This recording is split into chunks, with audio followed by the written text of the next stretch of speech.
Bueno, pues muchas gracias. Lo primero que quería hacer era hacer una pregunta.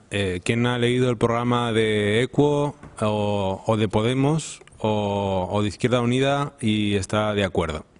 ¿Podéis levantar la mano? ¿El de las otras elecciones, Sí.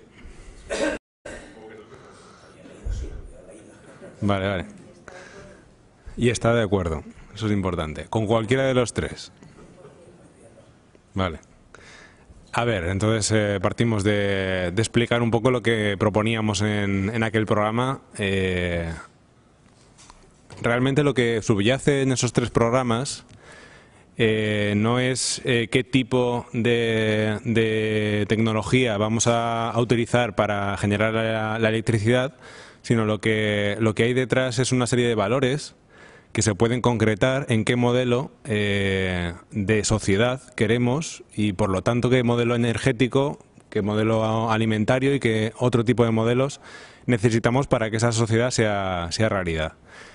Y es bastante fundamental decir esto porque no es que estemos en contra, por ejemplo, de las energías fósiles porque no nos gustan las energías fósiles y tenemos una inquina con el carbón. No es para nada eso, sino que las energías fósiles lo que ocurre es que se autodescartan en el momento que nosotros queremos una sociedad que sea justa, que sea redistributiva, que sea subsidiaria, que deje plantear a la gente qué tipo de energía quiere, y por una serie de criterios pues resulta que son más adecuadas otro tipo de energías, que son las energías renovables. Y esto es fundamental que lo expliquemos porque no vamos en contra de ningún colectivo, no vamos en contra de los mineros. Yo pertenezco a una zona en Aragón que tenemos cuencas mineras y no queremos ir contra los mineros, y así lo hemos explicado. Cuando hemos ido a Ariño, que es donde quedan todavía minas en Aragón, pues hemos hablado tanto con empresarios de la minería, con gente de la central térmica, con mineros, con mujeres de mineros, con la gente que sigue viviendo en Andorra y en las cuencas mineras, y con los empresarios pequeños y medianos que intentan pues dar una alternativa al monocultivo que ha habido y que es principalmente el problema en cuanto a empleo. No es tanto el tipo de tecnología que haya habido, sino que el empleo se ha sostenido en un monocultivo. Ocurre lo mismo, por ejemplo, en el Pirineo cuando hablamos del turismo. El turismo se ha basado en el monocultivo de la nieve, en el Pirineo aragonés, y lo que ocurre es que con el cambio climático y con una serie de cuestiones que afectan igual a la minería y que se realimentan entre minería y ambiente, pues cada vez hay menos nieve y por lo tanto esos huevos que tenemos en una sola cesta, pues nos estamos quedando sin cesta y por lo tanto sin huevos. Y el modelo general es ese, ¿no? Estamos apostando por unos modelos, tanto en turismo como en energía y en otros sectores productivos, que no nos dan un futuro, no nos dan una salida a futuro. Y ese es el principal problema. Lo que tenemos que hacer como políticos y como políticas, como gente interesada en la sostenibilidad de su sociedad, es que podamos apostar por sectores productivos de futuro, para que no llegue, pues en el caso de la minería, 2018 y nos digan que tenemos que cerrar, no hay alternativa y ocurre que hay un colapso social. Y eso es lo que nos importa como ecologistas, que no haya ese colapso social que nos deje una inestabilidad que no queremos, porque vemos que puede ser perjudicial como sociedad. Basándonos en eso, vuelvo a repetir las dos claves: la subsidiariedad y la redistribución. Creo que son dos principios, detrás de cada uno hay un valor, detrás de la redistribución está la solidaridad y detrás de la subsidiariedad está el reconocimiento de la diversidad social y el reconocimiento de que somos capaces de tomar las decisiones que nos afectan directamente. Y esos dos principios los tiene tanto Podemos como Izquierda Unida, como Equo, como cualquiera que se pueda considerar progresista o incluso el PSOE, los tienen en su corpus ideológico. El problema es que esos dos principios, una vez que se trasladan al programa, a veces entendemos o malentendemos pues la solidaridad, o entendemos o malentendemos esa capacidad de empoderar a la gente y de darle la oportunidad de que decida sobre lo que le afecta. Creo que es fundamental que, por ejemplo, cuando vamos a hablar a estas zonas, a Ariño o a las cuencas mineras que tenéis aquí en Asturias, lo que hay que dejar muy claro es que no vamos en contra de un sector, sino que lo que queremos es que esos principios, que creo que son fundamentales en el movimiento obrero y fundamentales en cualquiera que quiera tener una sociedad pues participada, democrática, justa. Lo que comentaba antes el Quijote no es solo una utopía, es que es una cuestión de justicia, es una cuestión de derechos, y por lo tanto, cuando hablamos de soberanía energética, estamos hablando de que esa soberanía tiene que venir ligada a la participación y a la consulta y a la solidaridad de todas las personas.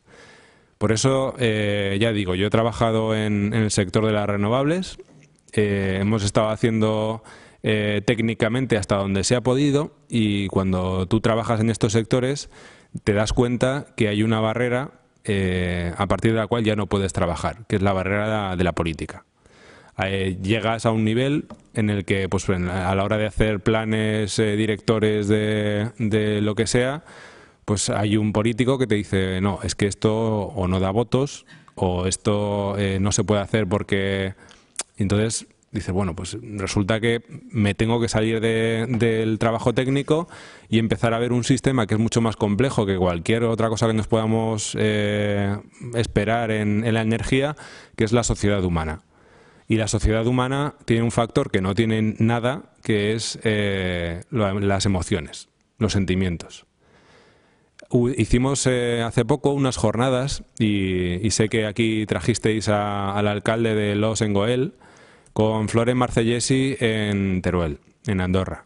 Y ahí nos estuvo contando la transformación que un pueblo había tenido gracias a que se habían dado cuenta de que el carbón ya tenía una fecha de muerte, se habían acabado las ayudas, las minas se habían cerrado, y entonces se encontró con un pueblo en el que se había acabado el único sector, un monocultivo en el carbón, y que por lo tanto pues no tenía, iban a morir. Yo vengo de una tierra en el que 200 pueblos en el Alto Aragón están a punto de morirse en cuestión de 10 años porque no hay un relevo generacional. La gente que vive en esos pueblos va a morirse o va a emigrar en cuestión de una década.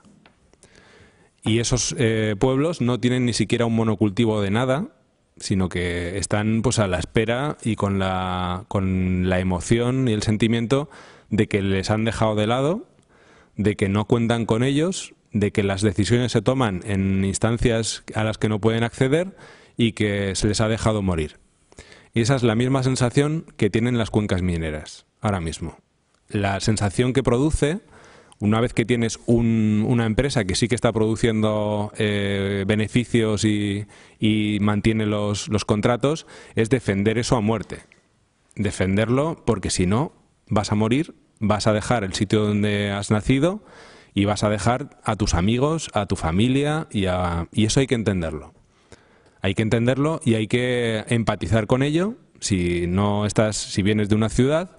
Pero en mi caso, por ejemplo, empatizo totalmente porque mi pueblo es uno de esos 200. Y lo que ocurre es que cuando vamos a explicar esto, a veces pues podemos ir de una forma un poco brusca, diciendo, pues mira, las ayudas se van a acabar, y no es el camino. Hay que conseguir, como hizo este pueblo, el alcalde que tuvo era hijo de mineros. Había sido un pueblo minero, era hijo del anterior alcalde, que había sido un dirigente sindical, además bastante reconocido y minero, pero él además era ecologista.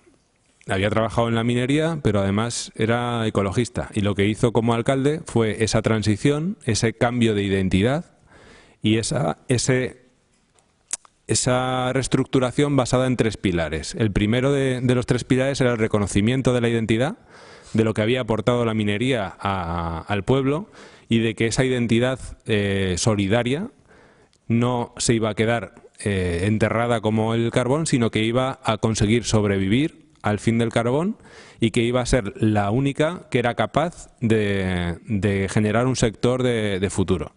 Y lo hizo a partir de las energías renovables. Consiguió que la gente hiciera un fondo de resistencia, como se había hecho con la minería, y que ese fondo de resistencia se dedicase a poner placas en la iglesia, placas solares, fotovoltaicas.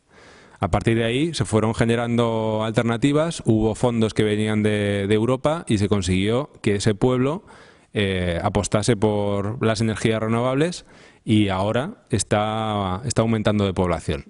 Los pueblos que había alrededor en la misma comarca apostaron por otros sectores, apostaron por ejemplo por el automóvil. Cuando llegó la crisis en 2008, todos esos pueblos tuvieron que cerrar las fábricas y despedir a la gente y empezaron a morirse. El único pueblo que apostó por un sector de futuro fue el pueblo principalmente minero de Los Engoel. Y a partir de allí, esa identidad consiguió transformarse en algo que dio un sustento a toda la gente y ya digo, la población de ese pueblo ahora mismo está aumentando. Ese caso de éxito, cuando tú lo planteas a unas cuencas mineras que, digo, tienen ahora mismo un sentimiento de pérdida y de haber sido apartados, les crea pues la esperanza. Y dicen, bueno, es que no es una esperanza como nos habían prometido hasta ahora, porque hasta ahora lo único que había era que el político que venía cada 4 años a decirnos que nos iba a poner más dinero y que iba a aguantar las ayudas al carbón. Y ya se ha visto en todo este proceso de negociación de los mecanismos en la Unión Europea con el Ministerio de Industria que han sido promesas vacías. Hemos tenido ministros que directamente han mentido, que han dicho que habían enviado una serie de informes y no lo habían hecho, simplemente, que habían llegado a una serie de acuerdos que decía la vicepresidenta y que eran mentira, desmentidos por los propios sindicatos. Esa serie de mentiras hemos tenido también muchos pueblos en Aragón que han recibido pues promesas vacías de instalaciones de casinos, de parques de atracciones, de circuitos de Fórmula 1, una serie de grandes promesas que al final lo que hacen, al no cumplirse, son aumentar ese sentimiento. Y la parte de sentimiento es fundamental para destruir un pueblo y para conseguir que ese pueblo se empodere y sea capaz de salir adelante. Yo creo que son un poco las claves. En cuanto a la subsidiariedad, lo que plantea sobre todo el programa de Unidos Podemos y que planteaba ya en el programa anterior es la medida número 1, que creo que es una medida muy sensata y a la que ECUO en particular ha participado y ha aportado mucho, que es el crear un plan nacional de transición energética. Ese plan se basa en estos 2 principios que he dicho, subsidiariedad y redistribución. Y lo hace porque no queremos que haya un nuevo modelo energético. Luego el compañero seguramente hablará de esto. Y aunque me hubiera gustado, no sé si te voy a pisar un poco, pero si lo hago lo siento. Se basa en esto porque no queremos que haya... el gran problema, digamos, del modelo energético actual es que se ha hecho a patadas. Por quien no haya entrado en profundidad en el tema energético, hubo una época en la que, pues, después de una guerra, pues las centrales de producción y los medios de producción habían sido destruidos. Y lo que ocurrió fue que para reestructurar los medios, pues el dictador entonces empezó a hacer hidroeléctrica, sobre todo. Empezó con las hidroeléctricas, los pantanos en la montaña, creó un sistema de hidroeléctrica, de gran hidroeléctrica muy potente. Y después de eso llegaron sobre todo las térmicas y las nucleares. Con el gobierno socialista se crearon una serie de instalaciones y después con Aznar llegaron, con los gobiernos más de derechas, llegaron los ciclos combinados, las regasificadoras y una serie de instalaciones que se suponía que tenían que garantizar el suministro. Han ido por tecnologías a patadas. Hubo una época al final también en la que hubo un boom de las renovables y luego hablaremos de por qué ese boom ahora mismo nos coloca, nos han adelantado prácticamente los países de Europa en el país más soleado de Europa. Fue un boom, uno detrás de otro, una patada detrás de otro, consolidado también a partir de las empresas que había. Al principio eran empresas públicas, pero con la liberalización pues ha sido pues un boom de amiguetes. Entonces lo que ha ocurrido fundamentalmente con ese tipo de transición energética que nos ha dado el mix actual es que hemos creado grandes centros de consumo y grandes centros de producción. Y es el modelo actual que tenemos. Las zonas rurales son las que están produciendo en grandes centrales de producción, incluidas las renovables, porque están basadas en grandes parques eólicos, grandes centros de producción fotovoltaica y sobre todo las térmicas con una gran potencia instalada. Tenemos Aspontes, que es una central que tiene difícil comparación en Europa porque es gigantesca. Tenemos las nucleares con gigavatios de potencia instalada y ya digo, al final el modelo en el que está basado ha sido por cómo lo hemos hecho. Hemos intentado hacer una gran inversión pública que luego ha ido a manos privadas, pero ha sido un gran desembolso que hemos hecho como sociedad y ahora nos encontramos con un modelo de distribución y producción energética que es muy difícil de cambiar y que es lo que ocasiona que no podamos, por ejemplo, prescindir en el corto plazo de las centrales térmicas o que no podamos prescindir de ciertas tecnologías.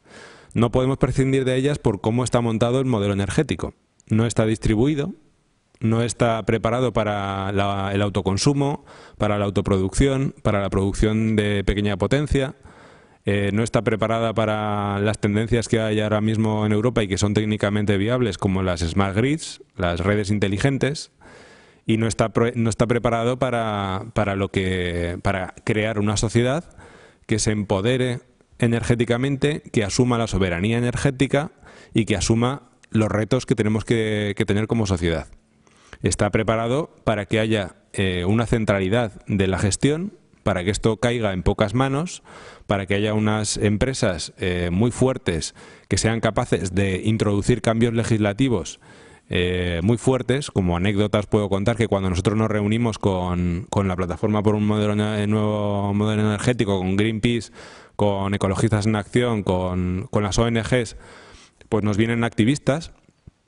Y cuando nos reunimos con Iberdrola, que también nos pide reuniones y también hay que dárselas, pues nos vienen personal técnico, politólogos, tienen politólogos contratados porque saben cómo te tienen que girar las tornas para intentar convencerte, y con personal especializado en negociación.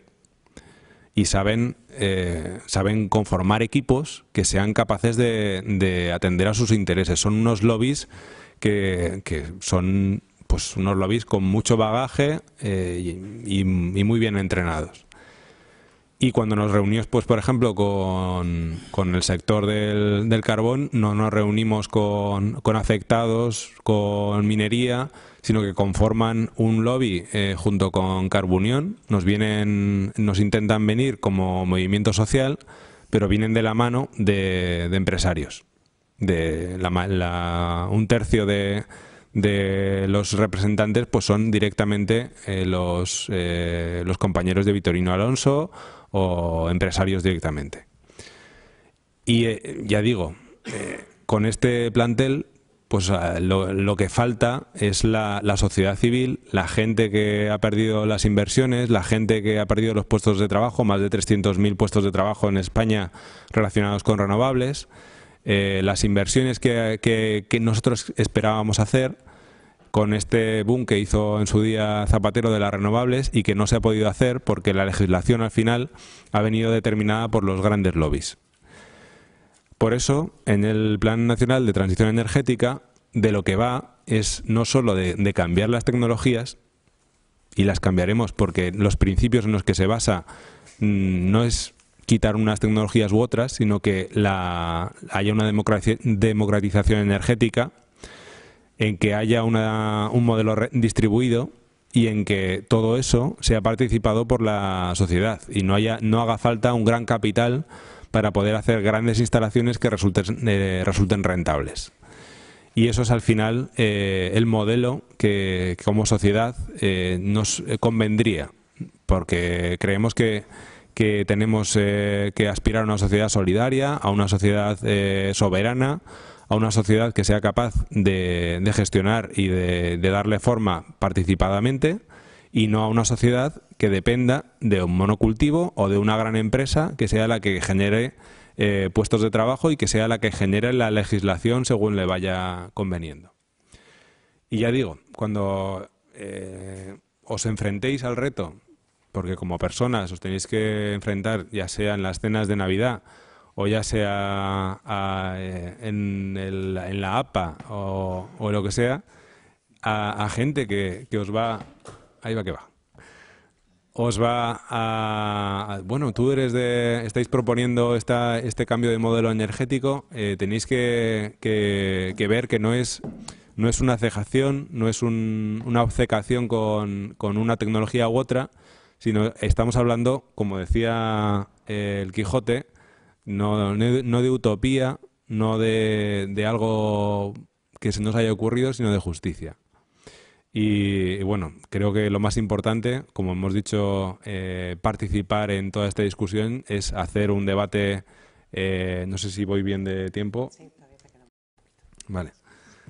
Es hacer ese debate, que preguntéis, podemos hablar sobre el sistema eléctrico, podemos hablar sobre ese cambio de identidad, sobre que al final todo esto tiene que estar participado y por lo tanto tenemos que entrar en un sistema mucho más complejo que no habla de kilovatios, sino de identidades y de emociones y bueno, al final pues participar, ¿no? Creo que es el mayor reto que tenemos.